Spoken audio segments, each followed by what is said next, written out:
Bonjour mes amis, quand on finit une relation avec un pervers narcissique ou une personne qui a un dérèglement amoureux, il y a toujours cette question qu'on se pose, c'est est-ce que l'autre m'a vraiment aimé ou pas du tout?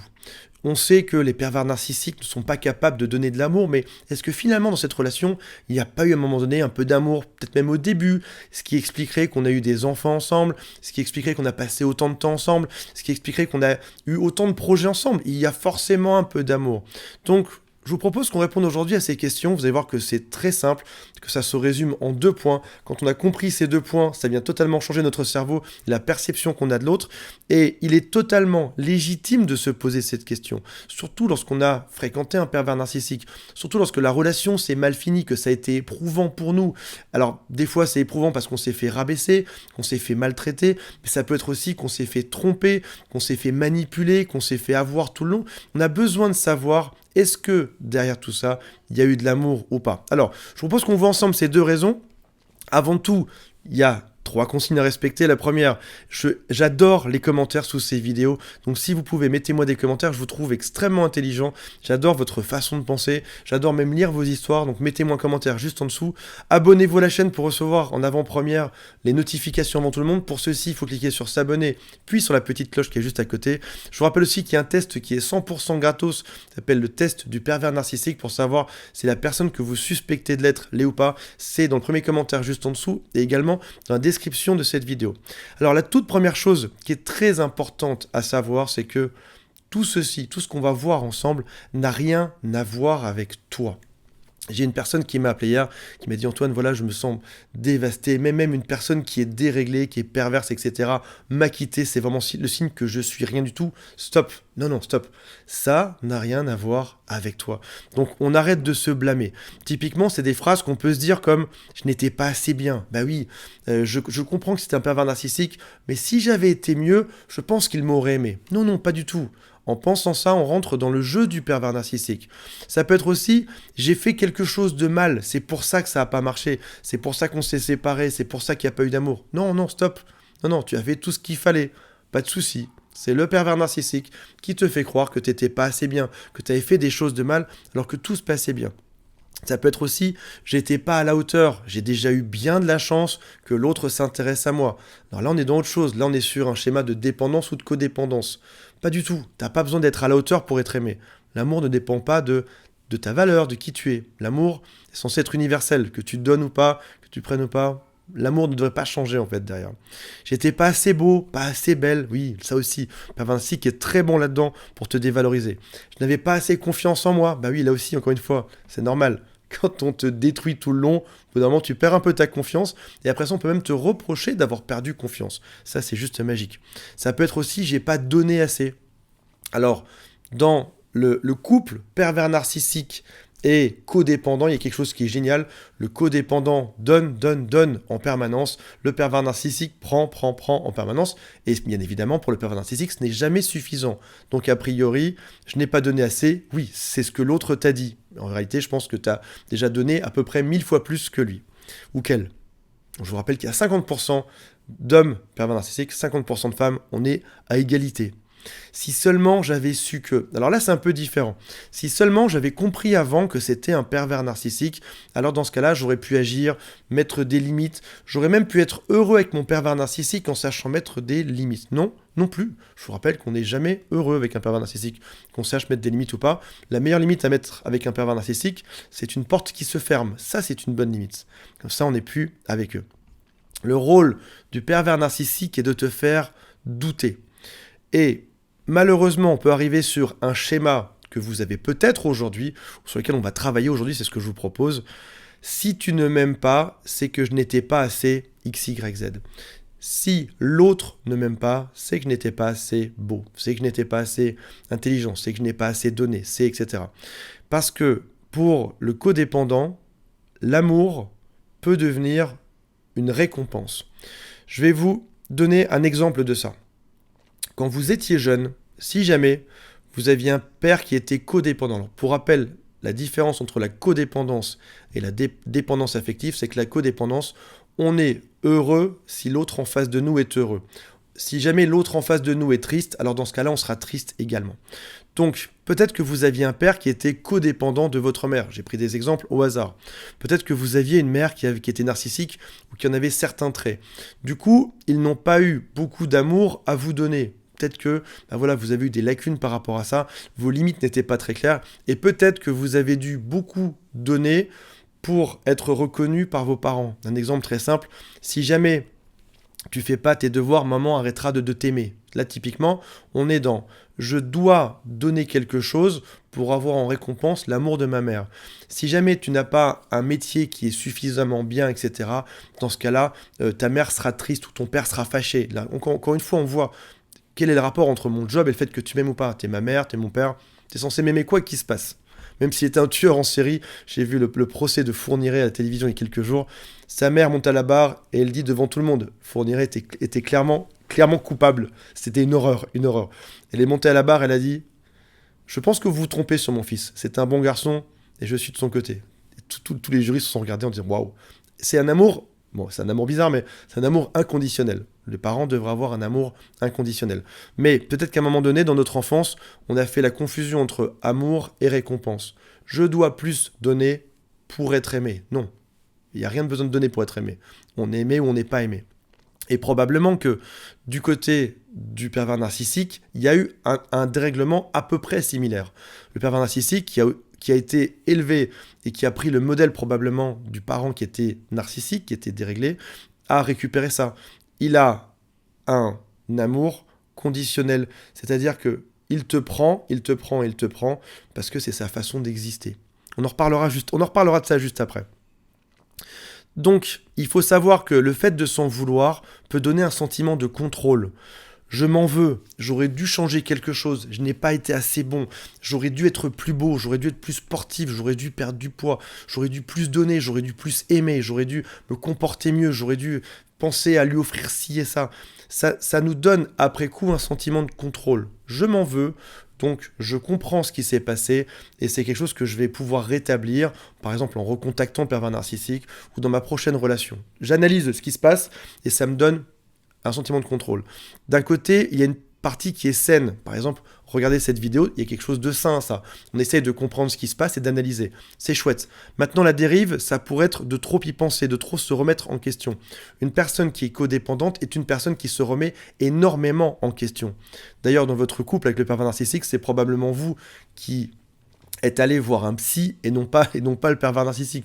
Ou si le pervers narcissique y allait, c'était juste pour manipuler à peu près le psychologue, etc. Et ça s'est arrêté là. Mais on a une dérive, c'est de trop y penser, de trop se remettre en question. Donc au bout d'un moment, on fait notre travail, on analyse, et puis stop. On arrête à ça, on a suffisamment avancé, on ne se remet plus en question. Une partie de nos limites qui doit être remise en place, c'est d'arrêter de se remettre en question quand on lui fait une critique. Si quelqu'un me fait une critique, je me demande si elle est valide ou pas, je me demande quelle est l'importance que je dois y prendre, et ça s'arrête là. Stop.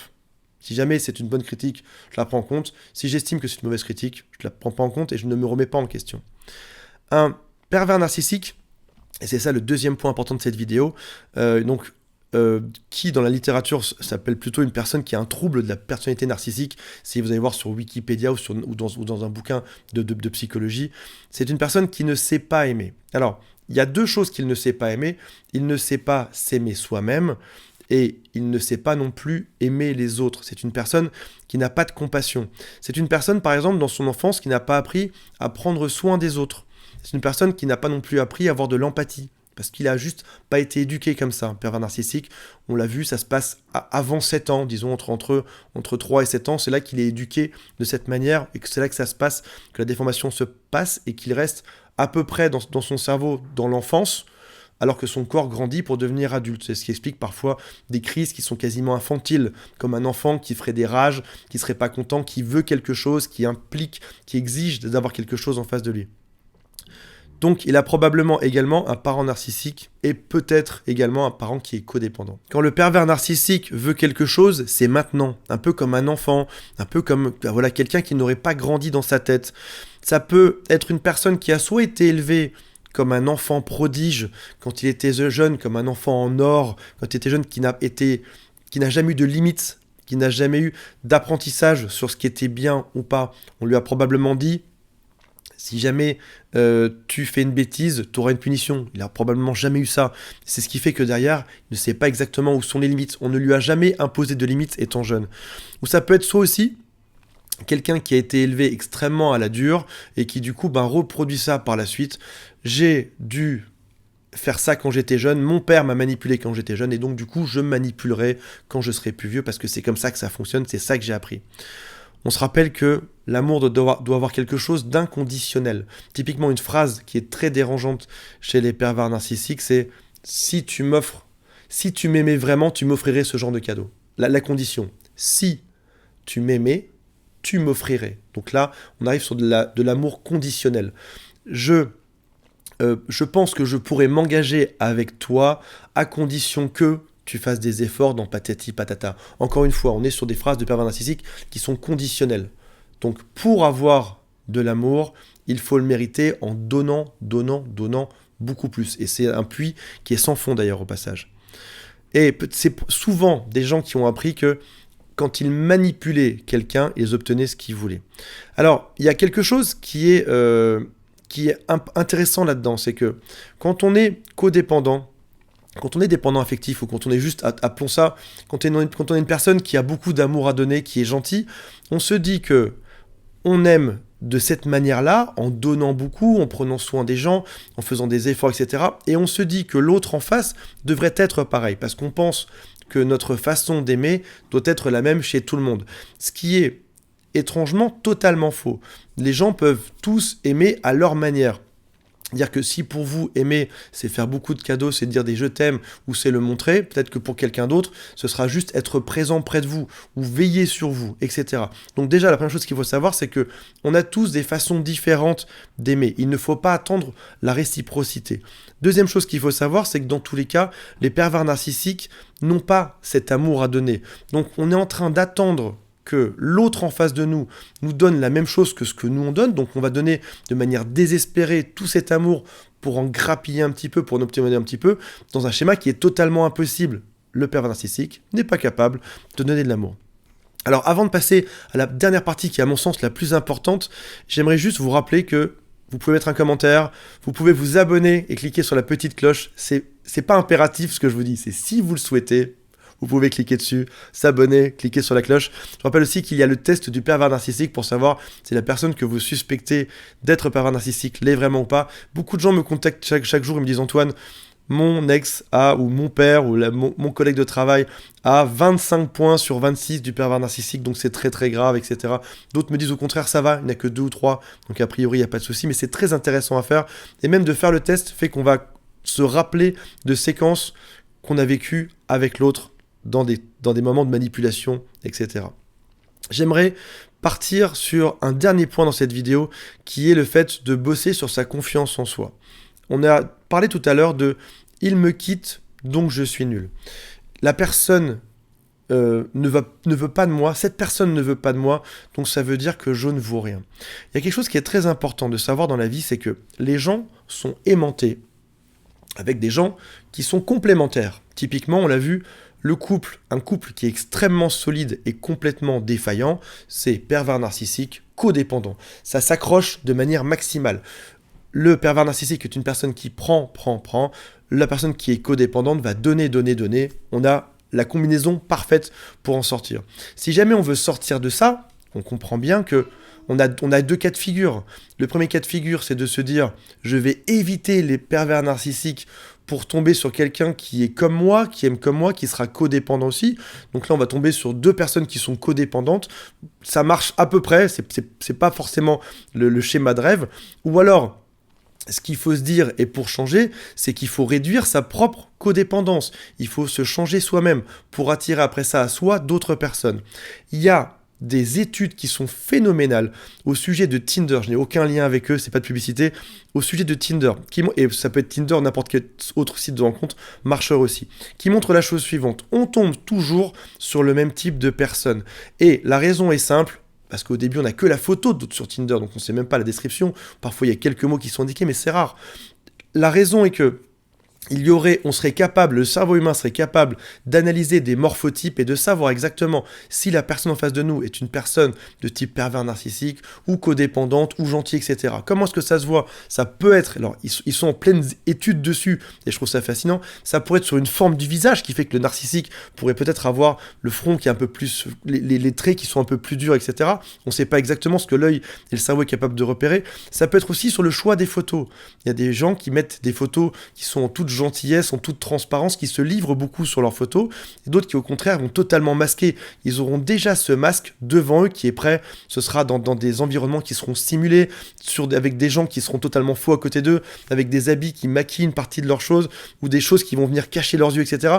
Et le cerveau humain serait capable de ça. Donc à la question de combien de temps faut-il pour trouver l'amour de sa vie, la réponse, quand on connaît ça, elle est simple. On a parlé de la codépendance à traiter, on a parlé de la capacité du cerveau à repérer des personnes qui sont pervers narcissiques ou pas. Et on se rappelle donc que le codépendant cherche une personne qui est narcissique. Combien de temps faut-il attendre pour trouver la personne de sa vie? La réponse, elle est simple. Ça peut être soit 2 heures, soit 20 ans. Tout dépend de votre état d'esprit et tout dépend de votre histoire interne. L'histoire interne, c'est la chose la plus importante au monde. Si jamais Angelina Jolie était tombée face à votre pervers narcissique, ou si jamais Brad Pitt, selon que vous êtes un homme ou une femme, si jamais Brad Pitt était tombé face à votre pervers narcissique, qu'est-ce qu'il se serait passé? Au bout de 2-3 conneries, 2-3 phrases, ils auraient fait. Angelina Jolie aurait dit c'est bon, j'ai rien à foutre là-dedans, c'est un fou, je vais partir ailleurs, je vais faire autre chose. Là où nous, dans notre histoire interne, on se dit j'ai déjà bien de la chance d'être avec quelqu'un qui est beau, j'ai déjà bien de la chance qu'on s'occupe de moi, et puis il va changer, elle va changer, je suis sûr que ça va s'arranger derrière. Oui, ok, temporairement, l'autre est pas bien en ce moment, mais je suis sûr que ça va changer par la suite. J'en suis réellement persuadé. Là où une personne qui n'est pas codépendante ne se dit pas ce genre de choses. Elle va se dire waouh, je suis face à quelqu'un qui est délirant, qui veut essayer d'abuser de moi, je vais juste en partir. Donc ça veut dire que trouver la bonne personne, par exemple, sur un site de rencontre comme Tinder, où vous pouvez slider 100 fois, et c'est vous qui allez choisir les cartes, c'est vous qui allez choisir les profils sur lesquels vous allez vous arrêter. C'est votre cerveau qui va vous dire ça. Si vous choisissez les mauvaises personnes, vous allez toujours tomber sur des pervers narcissiques ou des personnes qui sont malsaines. Si maintenant vous montez votre valeur interne, si jamais vous changez votre histoire, la seule différence qui est entre Angelina Jolie et vous, ou entre Brad Pitt et vous aujourd'hui, c'est l'histoire que vous vous racontez. Alors, quand je dis ça en coaching, aux gens, on me dit souvent, oui, mais Brad Pitt, il est super célèbre, il a vachement réussi. Angelina Jolie, elle est ultra riche, elle est très très connue, elle fait ce qu'elle veut, elle prend les hommes, elle peut les jeter comme elle veut. Non, il s'avère que Angelina Jolie a toujours été comme ça. Elle a toujours eu une très forte image d'elle-même. Elle le dit en interview. Elle s'est toujours considérée comme quelqu'un qui devait réussir, qui devait être bien entouré, qui avait un talent dingue. Même quand elle n'avait pas de talent, c'est ce qu'elle se disait sur elle. Et Brad Pitt est à peu près pareil. Donc ça veut dire qu'aujourd'hui, la seule chose qui vous différencie de ces stars, c'est l'histoire que vous vous racontez. Si vous vous dites aujourd'hui, je suis une personne exceptionnelle, et j'ai quitté mon pervers narcissique, et j'ai eu de la chance de ne plus être avec cette personne. Je devais apprendre une leçon, il devait y avoir ça pour me changer dans ma vie. J'ai de la chance de ne plus être avec cette personne aujourd'hui, parce qu'aujourd'hui, je vais démarrer une nouvelle vie. Je suis une personne géniale. Mon pervers narcissique va se retrouver une autre victime, qui sera codépendante, qui va se faire manipuler. Si jamais je rencontre quelqu'un qui n'est pas bien sur Tinder, je vais savoir le voir, je vais savoir le réaliser et je vais savoir passer à côté de cette personne sans m'arrêter dessus. Je vais me chercher la personne que je mérite et ce sera une personne exceptionnelle parce que je suis exceptionnel. Si ce discours, vous arrivez à l'avoir en 2 heures, vous allez tomber sur une personne qui sera magnifique dans 2 heures. Et on pense souvent que c'est dû à ce qui s'appellerait un jeu externe. Alors qu'en fait, on parle d'un inner game en anglais, c'est le jeu interne. C'est qu'est-ce que vous vous racontez à vous-même. Quel est le jeu intérieur? Ça ne dépend pas, sur Tinder, il y a des millions de personnes, ça ne dépend pas de la chance, des probabilités, des statistiques. Non, non, ça dépend de ce que vous-même, vous serez capable de rayonner, sur l'histoire que vous-même vous vous racontez. Plus vous vous direz, je suis une personne géniale, je mérite le meilleur, je mérite qu'on prenne soin de moi, je mérite une personne qui soit attentionnée, je mérite une personne qui aille à fond avec moi et qui veuille mon bien, alors vous allez trouver dans 2 heures quelqu'un. Si maintenant, vous ne vous racontez pas cette histoire, vous vous dites, ouais mais j'ai quelques kilos en trop quand même. Ah mais je suis bien, mais je suis pas si bien que ça quand même. Oui, c'est vrai que j'ai des qualités, mais est-ce que je mérite vraiment quelqu'un qui me respecte? J'en sais rien. Peut-être que oui, peut-être que non. Dans ce cas-là, vous allez passer de relation toxique en relation toxique jusqu'à la fin de votre vie et vous aurez une vie atroce, réellement. Parce que vous n'aurez pas cette fameuse confiance en vous qui vous permettra d'avoir ça. Donc aujourd'hui, dites-vous bien que vous pourriez sortir avec un top modèle, avec un chef d'entreprise, avec une personne qui est belle, qui est intelligente, qui est aimante, qui va prendre soin de vous, de votre famille, peut-être si vous avez une famille recomposée, qui va vous faire une superbe vie, à condition que votre jeu intérieur soit le bon. Je n'ai pas besoin de donner à l'autre pour être aimé. Je suis une personne fantastique, spectaculaire. Le simple fait que je sois là devrait être suffisant à l'autre pour m'aimer. Si jamais je sens que ça tourne mal pour une raison ou pour une autre dans le couple que j'essaye de faire, je dégage cette personne, c'est que c'est pas la bonne. La personne toxique ira avec d'autres personnes toxiques. Personne qui vaut rien avec d'autres personnes qui vaut bien. C'est le cycle de la vie. Les personnes qui ont des problèmes vont avec celles qui ont des problèmes. Celles qui sont bien vont avec celles qui sont bien. Donc maintenant, c'est à vous de déterminer ça. Une personne m'a dit en coaching il y a quelques jours, et je finis juste là-dessus, une personne m'a dit en coaching il y a quelques jours, il prenait pas beaucoup de soin de moi, et il est reparti, c'était un homme, donc c'était une femme qui m'appelait, m'a dit, il est reparti avec son ex qui le martyrisait. Je lui ai dit, ok. Donc c'était quelqu'un qui était toxique, je dis. Elle dit, oui, c'était quelqu'un qui était toxique. Je lui dis, laisse-moi deviner. En même temps, il buvait parfois un peu trop. Elle dit, oui, c'est vrai. En même temps, il avait des amis toxiques. Elle fait, oui, c'est vrai. En même temps, son travail, ça se passe pas trop bien. Elle dit, oui, c'est vrai, comment tu sais tout ça? Parce qu'une personne toxique, elle est dans tous les domaines de sa vie. Et vous voulez pas traîner avec ce genre de personne. Vous avez une valeur géniale. Et même parfois, les gens toxiques vont vous repousser parce qu'en fait, vous êtes une personne qui est trop saine, qui est trop bien pour elles. Elles vont aller avec d'autres personnes toxiques. Donc dites-vous bien ça aujourd'hui, mes amis. Vous avez une valeur qui est exceptionnelle. Vous êtes phénoménaux. Et c'est pour ça que vous allez rencontrer, ou peut-être que vous avez déjà rencontré une personne qui est géniale. Parce que vous avez une valeur inestimable. Et si vous vous dites ça, si vous vous le répétez, dans 2 heures, vous allez voir, vous serez surpris. Dans 2 heures, vous allez rencontrer la bonne personne. Dans 3 jours, à votre travail, ça va s'arranger. Dans 5 jours, vous allez voir que dans la rue, tout le monde vous fera un grand sourire. Essayez un jour. Allez dans la rue en souriant, vous allez voir ce qui se passe. Tout le monde vous sourit. Mais vous devez vous mettre là-dedans. Votre humeur ne dépend pas de l'autre. Votre bonheur ne dépend pas de l'autre. Le fait qu'on vous aime ne dépend pas des cadeaux que vous allez faire. Et ça va tout changer dans votre vie. Voilà. Abonnez-vous, mettez un like, cliquez sur le test des pervers narcissiques et on se retrouve pour une prochaine vidéo. Mettez-moi des commentaires en tout, ça me fait tellement plaisir. Chaque fois, je suis comme un gamin quand j'ai des commentaires. Salut à tous, bye.